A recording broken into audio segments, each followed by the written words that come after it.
What's up, fellow benchwarmers? Welcome to another episode of Daily Fantasy Quickie.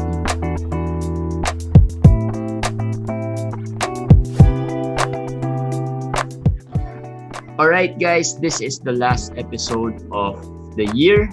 It's the last day of 2020, so I hope you are all excited and thankful for the year that was. Kahit na medyo maraming nagsabing hindi raw maganda, pero sabi ko nga sa post ko, itong Fantasy Benchwarmers probably one of the more positive things that has happened for us over the past few months, no? So kasama ko as always si Commissioner Eric. Eric, hello. Last day of the year. Okay lang. Relax lang. Chill lang. Although hindi nakaka-relax ang fantasy teams natin. Oo. Nakaka-stress. Simulan na natin. Let's start with the worrying play. Yung players that we worry about. First, let's talk about from the Portland Trail Blazers, Dame Lillard and Jusuf Nurkic. What's wrong with Nurkic? Hindi ko rin alam eh. Si Lillard, parang weird lang eh. No? First game, 0 points agad siya sa first half. Tapos kanina, 0 out of 8 from the 3-point line. So, sobrang bad start eh. Or something's off. Kay Lillard in fairness to Lillard, they were against the Clippers. So, at least with Kawhi back, mas better sila defensively and mas aggressive sila with iba ang Clippers with Kawhi versus ako hindi naman ako worried. I'm actually trying to buy low nga eh, 'di ba? Pero yun lang, if you own him, nakakainis lang kasi mukhang it will take time for him to get his rhythm back siguro. Kasi CJ McCollum is really hot eh. I think part na rin yun. CJ is playing so well eh, 'di ba? Si Lillard naman hindi naman yan 'di ba? Hindi naman yan Harden or Westbrook eh. So willing naman siya ibigay kay CJ yung giveaway. Ikaw muna kasi you're hot eh, 'di ba? Parang ganoon. So we just have to wait kasi CJ naman I think magko-cool down din yan. Hindi naman totally bad games pero it's been normal CJ games eventually. Ang pinaka-frustrating lang kasi it's your first pick. Diba? It's your first round pick. And then if yung first round pick mo starts really slow, that's gonna be frustrating compared to someone. Kasi ang expectation mo that kaya mo siya kinuha first round picks because laging performing. Diba? Ito hindi lang to one bad game eh. It's a string of multiple games especially with Nurkic for example. Si Nurkic goes late second round to early third. So, medyo mataas pa rin yan for someone. Yan ang problem. If you have Lillard and Nurkic, like kami ni Jay, in one of our leagues, double whammy kami. We have Lillard, we have Nurkic. Si Nurkic ang mas worrying for me kasi si Lillard still has the stats, diba? Kahit pa paano, nag-20 points pa rin naman siya, may assist pa rin. Minsan may 3 sa good free throw. Pero si Nurkic, like kanina, 4 points, 4 rebounds. Yeah. Sobrang, yun? Pero do you think, like, players yung bagong acquisition ng Portland change the game for Nurkic? Kasi players like sina Covington, yeah, are players who can rebound, who can defend, and that might eat up yung stats ni Nurkic. Yes. Malaking factor yun eh. Yes, malaking factor yun. That maybe we missed to consider, especially if you drafted Nurkic in the second round or the third.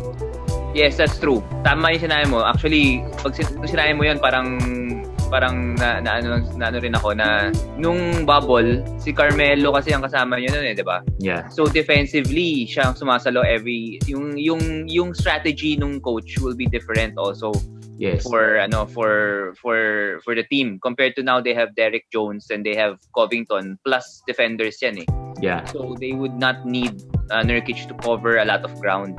Yes. So, kasi naging better perimeter defend.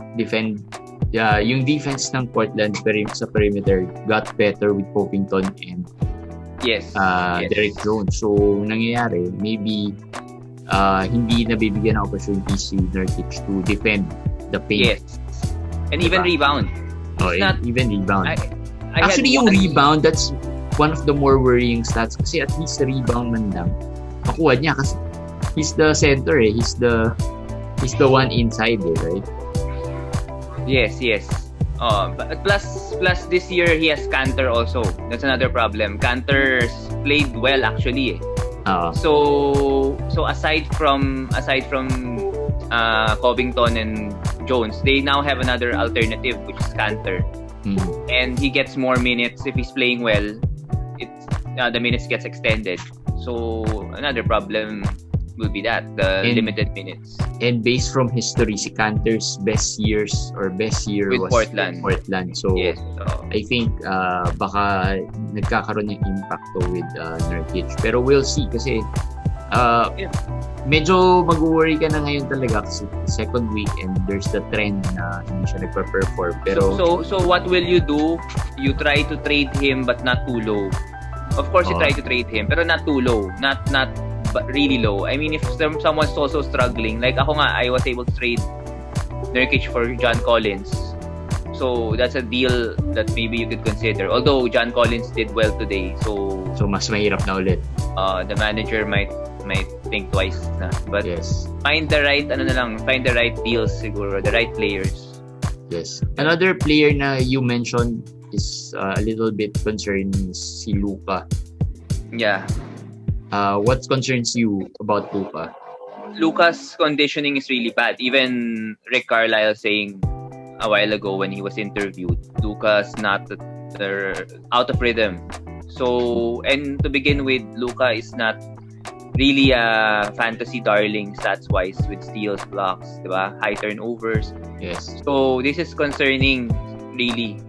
Kasi I think slow start plus that nature of his fantasy stats will mean his rankings will even plummet lower. Yeah, actually for us, that the numbers might be concerning, pero I'm sure the owners of Luka are not worried at all. Yeah. With Luka kasi of course being the poster boy of the NBA right now, diba? So I'm sure. But if I'm a manager of Luka and I picked him second, third, fourth, even if you're not worried, I should be. I will be worried talaga. But if you got him 9th, 10th, it's okay because Lillard is struggling, Anthony Davis is struggling, Karl Anthony Towns is injured, Tatum is not doing that well. So I think you could have. Diba? Actually, my thinking is baliktad. If you got him second, third, you might feel good about that because the second, third na projected were Anthony Davis, Karl Anthony Towns, who are both not performing. So if you're at least Luka is in a better start than those two. Better diba? Start. I think Anthony Davis Anthony Davis still has a better start. That's the point. Anthony Davis has a better start even if he only has 2 blocks overall. Yeah. He still has a better start, and even if he missed one game already, better start pa rin. So that's the problem. If I'm a Luka owner, I picked him over Anthony Davis, let's say, or Harden. I wish at the start of the season, pile up stats, diba? Parang, parang get more points in, more stats in, but it's not happening. So that's a big problem already. Pero if you pick him over Harden, that's really a big problem kasi Harden will. It's a mistake. It's not a problem. It's a mistake. It's a mistake already. That's a big mistake already. Wala na. You can't do anything about it. Alright, sige. The last person we're really worried about, aside from getting very low minutes in the past few games, is Lamarcus Aldridge, who did not even play. And there was a comment in one of our posts, and in your post, that Lamarcus is just sore. And from my perspective, he isn't even playing more than 30 minutes a game and he's still sore. That's really concerning. And what is sore is the knee. So that is concerning. Kasi if it's just body aches or, old age, it's okay. If it's rest, it's okay. But if it's a sore knee, it's not a back-to-back, and he's not playing, then maybe the reason why he's averaging only 20 minutes a game or 24 minutes is because he's not perfect health-wise. That's not considering the fact that they've changed their offensive system, as we said. So everything's not really going well with Lamarcus Aldridge owners. I myself own Lamarcus Aldridge, one of the leagues. Thankfully, it's just one. But definitely, it's worrying that first, he wasn't getting the minutes. Yes. Second, he is injured, or at least short-term, there's a short-term injury. And third, he's old. So, I think we know how the Spurs deal with their old players. They get rest, they give them rest, they load manage them. So I think the outlook is not as good. So what do you do if you have Lamarcus Aldridge on your roster? Well, if you're trying to sell low, I think there's a strategy to sell low. Don't get players just for the sake of trading Lamarcus. Maybe get players that will help you in some stats. Maybe a big man or a point guard now will have assists or will have steals, even if they're low end. Yeah. Say if you're gonna get any kind of players lang just to dispose of Lamarcus, then just keep Lamarcus, because Lamarcus, even at this stage, still has upside. Yes. I mean, can't get any worse than this, I think, right? Yep. This is the worst that it can go. So it should be better going forward. It makes sure as well to get players who would be consistent. Yes. Kasi most likely some managers, savvy managers, would offer you players who are performing right now, but there's a chance that they won't be consistent throughout the season. So I think that can be a long-term problem. Example, if only if the manager that owns PJ Washington is not high on PJ Washington, example only, then I would check. I would offer a deal. Let's see what will happen, and then discuss with him. Maybe he wants Lamarcus because Lamarcus is center. There's center eligibility. I'm not sure about PJ Washington, but the last time I checked, small forward, power forward is his position. So if you can get PJ, that's the kind of deal. It's sell low, but I think you'll be happy because no more headaches with Lamarcus. Okay, now I just got reminded, the person who offered me faults for Nurkic, I'll just counter with Lamarcus. Yeah. Okay. Counter lang. Yeah. We'll see what happens, di ba? Although, yes. I don't think he would budge with that kasi nga, Lamarcus is really in a bad... Lamarcus for Schroeder? For faults. Yeah, that's another deal I would do. I would do faults. I would do Schroeder also, because you just need stats at this point. You just need someone playing. You want someone healthy, and you want someone with no injury history or injury problems. So I'll get those players. Yeah. So let's see what happens. But again, don't sell yourself too short. Too low. Yes, not too low. Marcos, kasi that would be a problem. Maybe not now, but even if you get into the playoffs, that will might be adding a problem to another problem. Solving a problem with another problem. That might be a move that will haunt you later on, mid-season or towards the end. Okay, so let's move on to our watch list players. So several players also played well today. One is Desmond Bane, who benefited, I guess, from the absence of Melton and Ja Morant. And then the injury to Grayson Allen. Grayson Allen sprained his ankle. So that's the only reason why I recommended Desmond Bane, because without Allen, it's now gonna be Tyus Jones and Desmond Bane. And actually, I would be more comfortable with Desmond Bane than Tyus Jones, because Tyus Jones, as we saw kanina, Kyle Anderson was the one who was, as we predicted, was the one who was running the offense. So Desmond Bane in college was a scorer. He could defend, he could shoot. So if he's given minutes, where he should be given minutes because they don't have any other players who are healthy, then he should produce at least points, some rebounds, and some threes. He will be more consistent if he gets more minutes. So Desmond Bane should be someone in your watch list. So watch out for Desmond Bane. Again, like we said yesterday or the other day about Tyus Jones, he might not be as consistent as you want for a replacement player.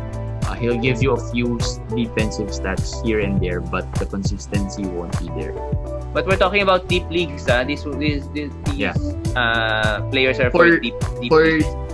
14-team leagues, Bane might be a streamer for you. Yes. Right? One of the streamers that you would use. 16-team leagues, I think, is an ad already. Yeah, pwede na. Alright. Next, another player who was actually highly projected during the early parts of the draft was Robert Williams. And right now he's showing why he is ranked quite high early on in the draft or in the season. Robert Williams did well today without Tristan Thompson nga lang. So I think that had an effect as well on his usage. Yes, that had an effect, but the thing is, Daniel Tace and Tristan Thompson are playing together most of the time, and Robert Williams is getting the backup 5 minutes, and Robert Williams is another per minute stud, steals and blocks. So at this point, he's better than Nerlens Noel. At this point, yes. So if he's available somehow, I would pick him up if you need defensive stats. Even with Tristan Thompson, although of course, like Noel, there will be games where he'll get no steals, no blocks. But if you average out his games, he will get you at least 1.5 blocks. Right now, I feel is he a better option than Hassan?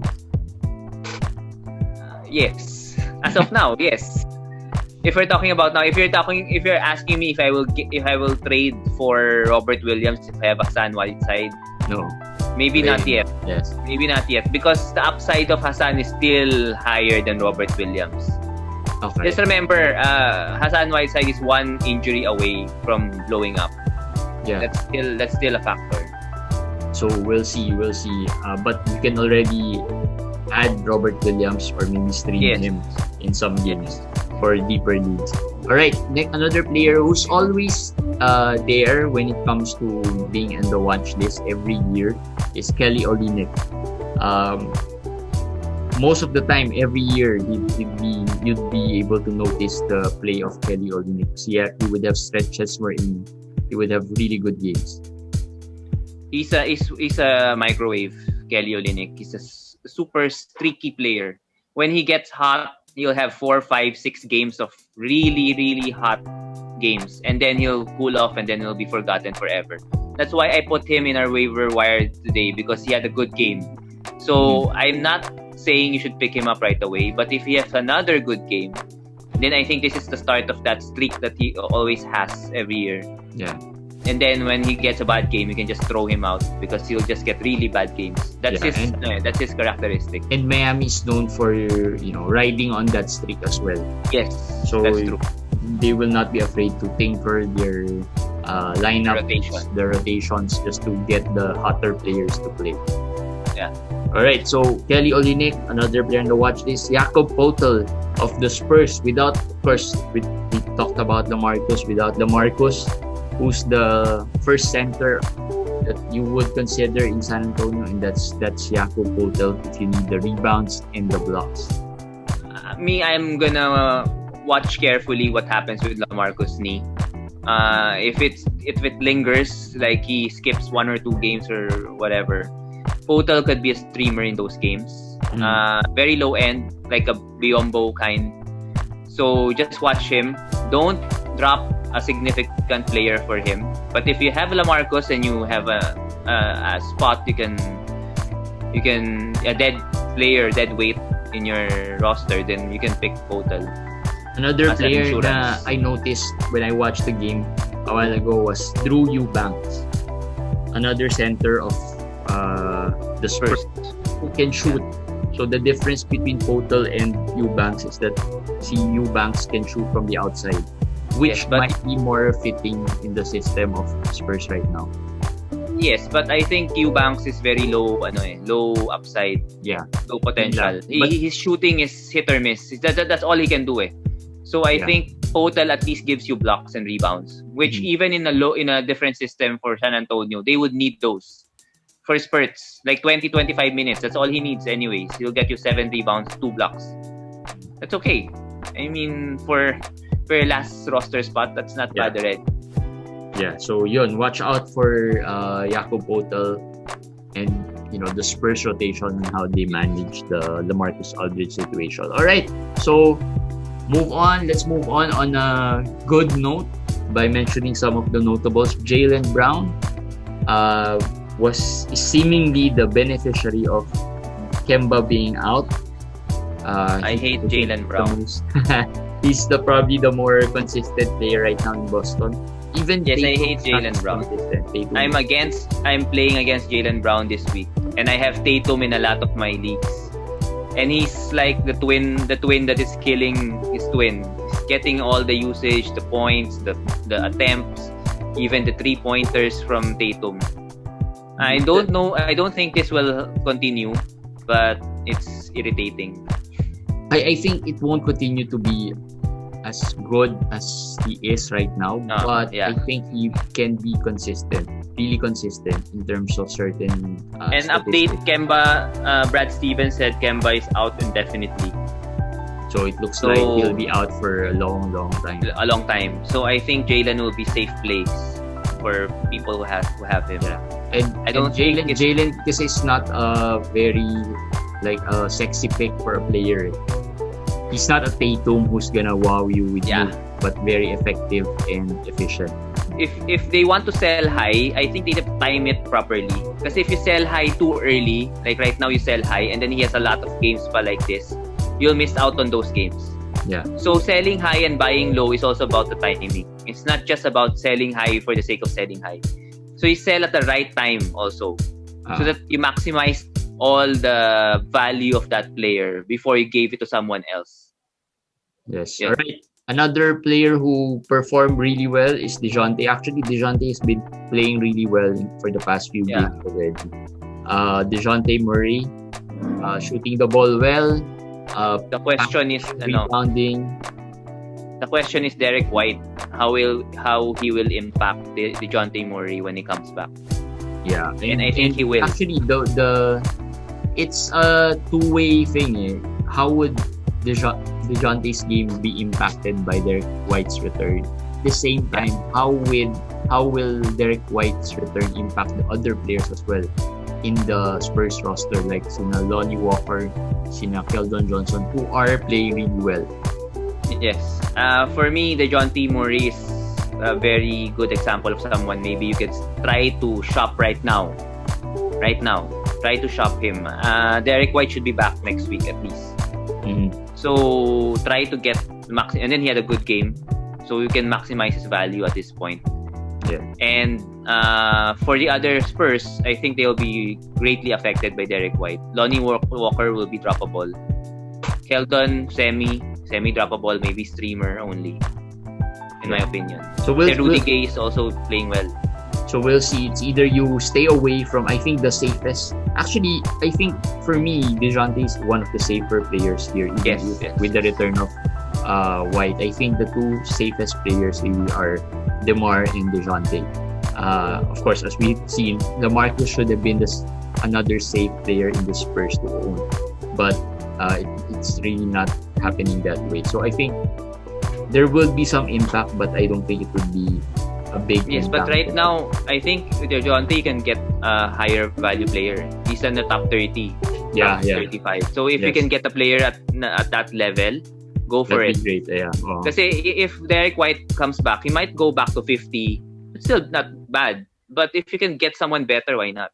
Yes. Like or a more consistent player. Fred VanVleet, struggling. So try to swing an offer and swing a deal. Flip him for VanVleet. Okay. And we also have Tyler Herro, who played well because of, again, without Jimmy Butler on their lineup today. I think Tyler Herro played well because our JJT wants to trade him away. So the manager I was trading it with already accepted it. So I think we have a good deal already. Maybe Tyler Herro was proving a point to JJT. No, I think Tyler Herro is a good option for many teams if you're not really particular, if you don't really need the defensive stats. He can give you the scoring, as he proved today. He can give you the rebounding, and then he can give you assists most of the time. But again, if you want the defensive stats, he might not give you that many. I think Tyler Herro is best because he's gonna be available. He's not injury prone. Yeah, that's for me is his best stat. Yeah, he will be there. He will play every game. So that alone, like Donovan Mitchell, that alone will be the selling point for Tyler Herro. Yeah. In in my opinion. Okay, last two players who are in our notables, Miles Bridges, proving us wrong. Yes, Earlier in the wrong. year, we were saying that he's not a draftable player, but he is playing really well off the bench for Charlotte. And another player who might be giving his owners excitement is Lamelo Ball, who played his best game today as a Hornet. So, what can you say about Lamelo? Miles muna, Miles. So, Yeah, Miles muna. Bridges, I'm not surprised with the points, the rebounds. He does that. What is surprising is the blocks. He's getting blocks consistently, as more blocks than Anthony Davis. So, is that the new Miles, or is it a fluke? I don't know. But if you have Miles Bridges, you want to try and trade him, yes, sure, go ahead. But I was wrong, I should say, with Miles, because he has improved. Plus, he's now being played at the 4 or the 5, which is really the position he should play in, because that's where he has the advantage. He's fast for a big man. For Lamelo, a good thing for Miles to be coming off the bench. Yes, that's another one good thing thing. that might help him. Yes. And he has a very, very good rapport with Lamelo. The two of them from day one, diba? Alley-oops, they just seem to have a good chemistry. Okay. That's helping both of them. And Lamelo is top 100 this year. Ang question with Lamelo, do you get him or Tyrese? I will go with Tyrese because I don't want a headache with Lamelo. I don't want a 0 out of 7, 0 out of 8. Because in head-to-head, that could swing a week Yeah. Maybe in the last day, suddenly gives you 0 out of 8. Or if not, you will think twice of using him. Let's say in the last day already, you'll have a dilemma. Will I use him now if I'm only up by a little bit in field goal and turnovers also? Yeah. So that's a problem. Actually, So I will go with Tyrese. the percentages are also very important in head-to-head because it's usually the swing categories. Percentages and the turnovers, usually that swings the game, the matchups. The other stats, you would already know where your strengths are: rebounding, scoring, or the assists and the defensive stats. But the turnovers and the field goals and the free throws, those are question marks. Even if you had drafted good field goal players, sometimes they have a bad game and that kills your free field goals already. So like mine, but we're not hating on Lamelo. Yeah, just the inconsistency. We're not hating on Lamelo. Just the inconsistency and days of inefficiency that might be a problem for the owners. But if you can stomach those types of headaches, then might as well go with that, because I think in the short term there might be a higher upside for Lamelo because he's on a bad team. Yes, true. So let's see. All right, guys. So that's it for our show, and we hope to see you again next year for another episode of Daily Fantasy Quickie. All right, guys. We'll end it right there, and Happy New Year to everyone. Bye, guys.